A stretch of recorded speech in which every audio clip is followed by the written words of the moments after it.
तो चलिए प्रारंभ करते हैं अपने अध्याय को और समझते हैं कि हमें संसद क्यों चाहिए। हमें संसद क्यों चाहिए? क्या बिना संसद के हमारा देश संचालित नहीं हो सकता? हो तो सकता है, लेकिन जैसे भगवान को पूजने के लिए एक स्थान चाहिए, ईश्वर को पूजने के लिए एक स्थान चाहिए, वैसे ही लोकतंत्र को भी संचालित करने के लिए एक स्थान चाहिए और उसी स्थान को हमने संसद के रूप में प्राप्त किया है। संसद वो स्थान है जहां से हम अपने देश के निर्माण की रूपरेखा की नीतियां निर्मित करते हैं। तो क्यों चाहिए संसद? आइए इस पर विस्तार से चर्चा करते हैं और समझते हैं। विधायिका केवल कानून बनाने वाली संस्था नहीं है। ये सिर्फ कानून बनाने वाली संस्था नहीं है। ये जो विधायिका है सिर्फ इसका काम कानून बनाना ही नहीं है, इसके और भी बहुत सारे काम हैं। और भी बहुत सारे काम हैं। वो क्या काम है हम पढ़ेंगे तो हमें पता चलता चलेगा। इसके अनेक महत्वपूर्ण कार्यों में इसे कानून बनाना भी एक काम है। इसके बहुत सारे महत्वपूर्ण कार्यों में से एक कार्य इसका कानून बनाना भी है।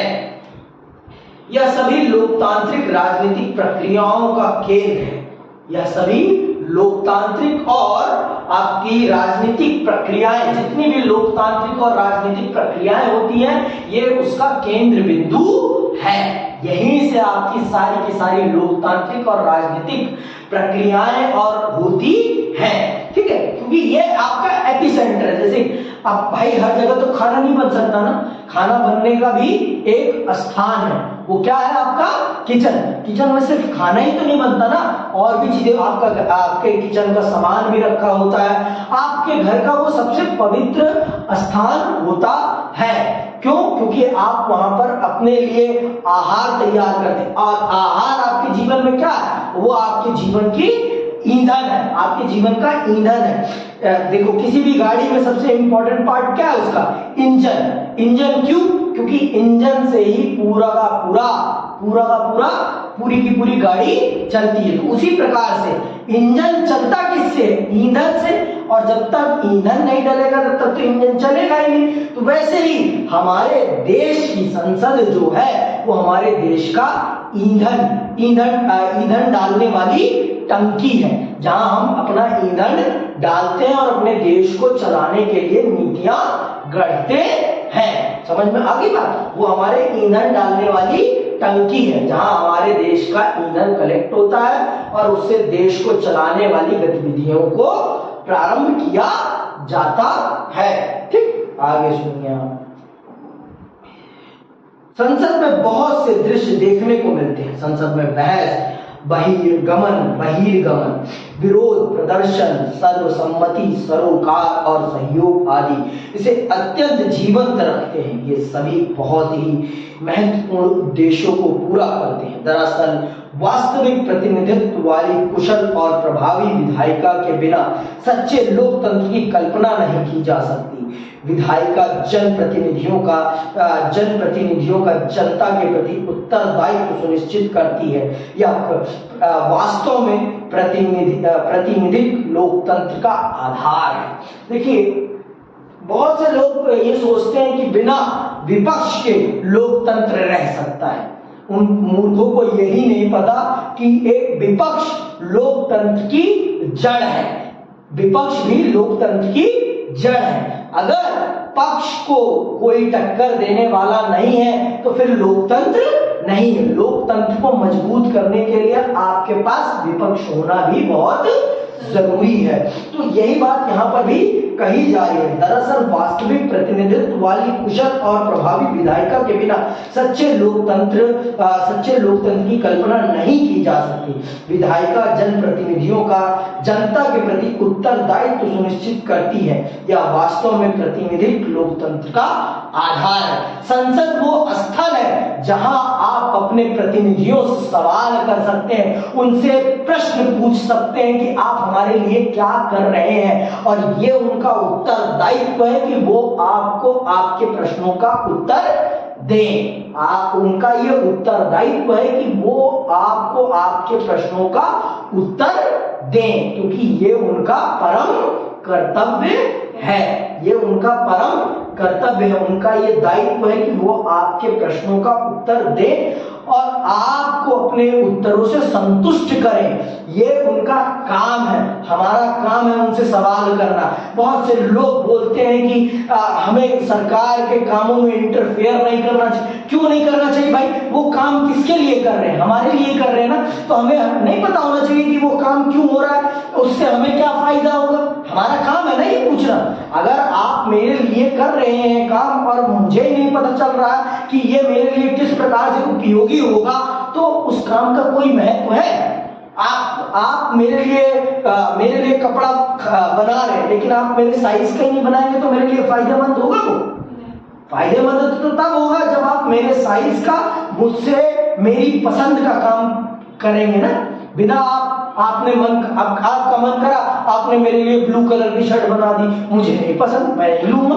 भाई लोकतंत्र का मतलब है जनता की पसंद की नुमाइंदगी होनी चाहिए। अगर जनता की पसंद की नुमाइंदगी नहीं हो रही है लोकतंत्र में, तो इसका मतलब वो लोकतंत्र नहीं है, वो तानाशाही है। तानाशाही और लोकतंत्र में एक ही अंतर है कि वहां जनता की पसंद होती है लोकतंत्र में, और तानाशाही में एक व्यक्ति का आदेश होता है।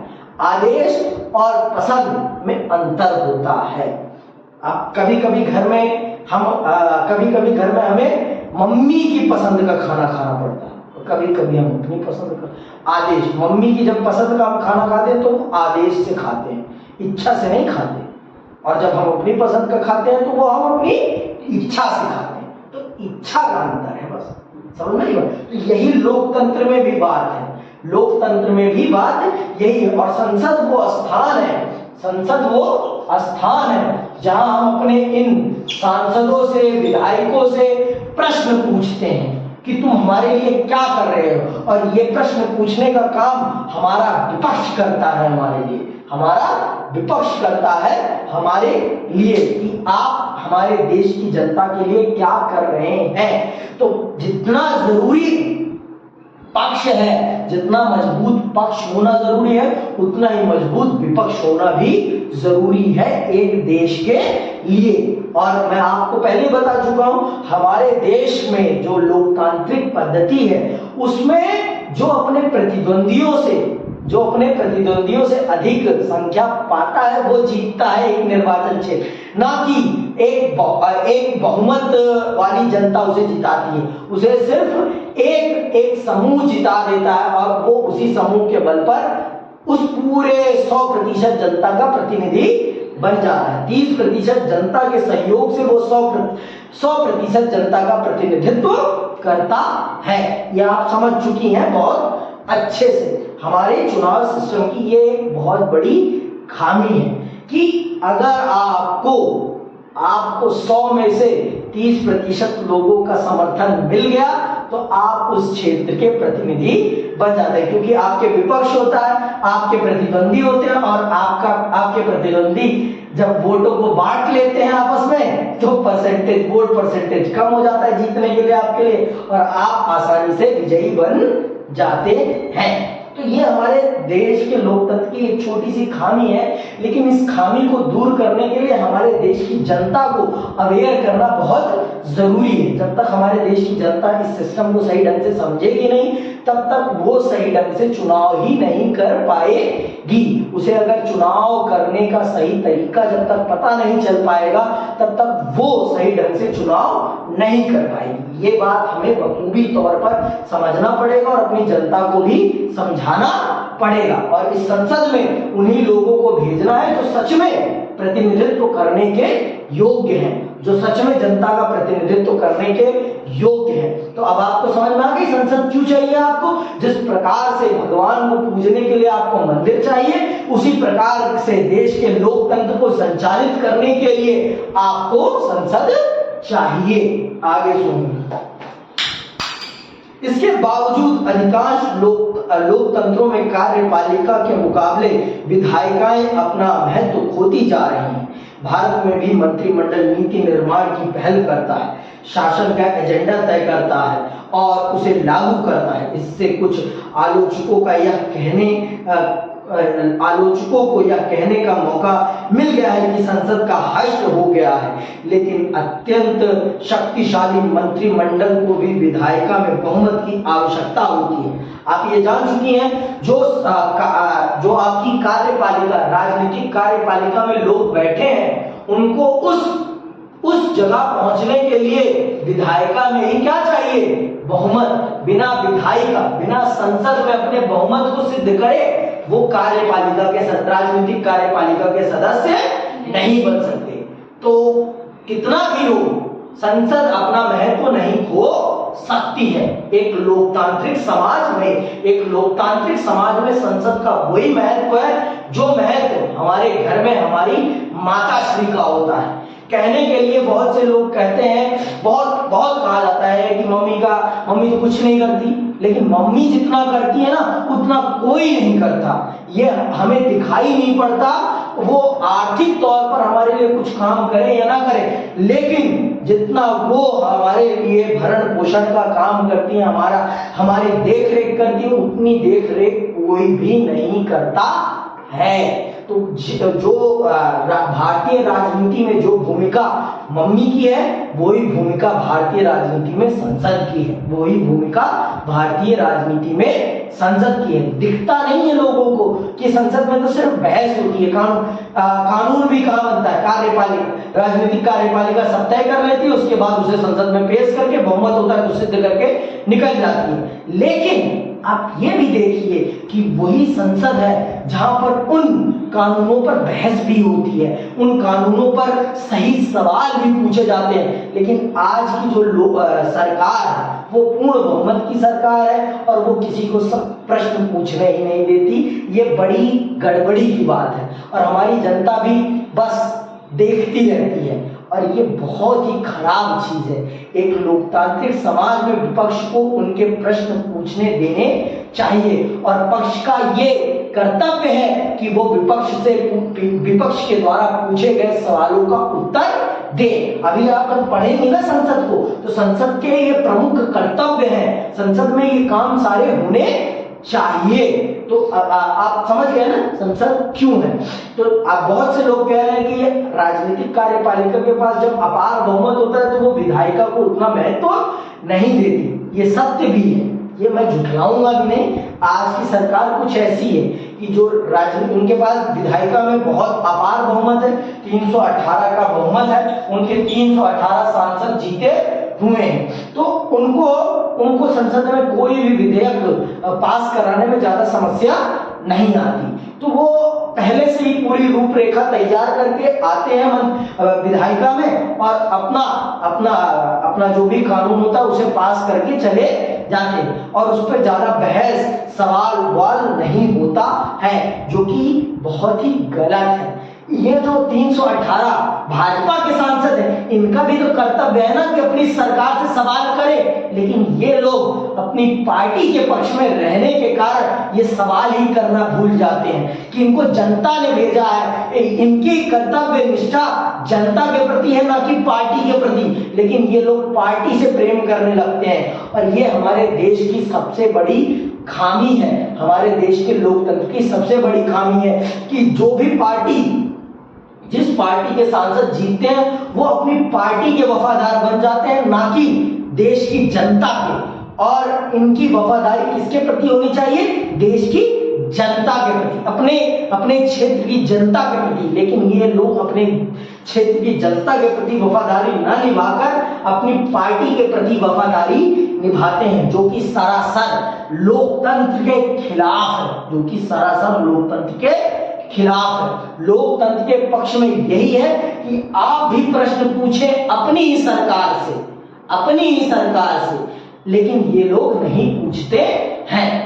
इनका भी तो काम है ना भाई, ये भी तो सांसद है, इनको भी तो प्रश्न पूछना चाहिए ना अपनी राजनीतिक कार्यपालिका वाली सरकार से, लेकिन ये लोग नहीं पूछते, जो कि सरासर गलत है, समझ में आई बात? आगे सुनिए आप। एक सशक्त नेता को भी संसद का सामना करना पड़ता है, सबको सामना करना पड़ता है, सबको सवाल संसद में सबको जवाब सवाल देने पड़ते हैं। अगर आपसे सवाल पूछा गया है माननीय प्रधानमंत्री जी, तो आपको विपक्ष के सवालों का उत्तर तो देना ही होगा। अभी फिर संसद बुलाई गई है ना, अभी चलने वाली है कुछ दिनों में संसद फिर से, तो सुनना ध्यान से, देखना कि क्या होता है संसद का काम। यह हमें संसद के लोकतांत्रिक क्षमता का एहसास कराता है। यह वाद विवाद का सबसे लोकतांत्रिक और खुला मंच, अपनी संरचनात्मक विशेषता के कारण यह सरकार के अन्य सभी अंगों में सबसे ज्यादा प्रतिनिधि है, और फिर इसके पास सरकार का चयन करने और उसे बर्खास्त करने की शक्ति है। सरकार यहीं से बनती है और यहीं उसे बर्खास्त भी किया जा सकता है। मोदी जी तभी तक प्रधानमंत्री हैं जब तक उनके पास संसद में क्या है, बहुमत है। जिस दिन उनका संसद में बहुमत गया, उनके सांसदों ने कहा कि हम इन्हें अपना नेता नहीं मानते, उस दिन उनको अपनी कुर्सी छोड़नी पड़ जाएगी। तो इसलिए संसद बहुत ही ज्यादा महत्वपूर्ण है। क्यों? क्योंकि यही सरकार बनाती है, यही सरकार बनाती है और यही सरकार चलाती है। ये वो स्थान है जहां इस बहुमत में बैठी राजनीतिक कार्यपालिका को भी अपने कामों का सवाल पे जवाब देना होता है। तो आज के लिए बस इतना ही करते हैं, अगली क्लास में हम इसको और विस्तार से आपको समझाएंगे। तो आज के लिए बस इतना ही, मैं आप सबसे विदा लेता हूं। जय हिंद, जय भारत।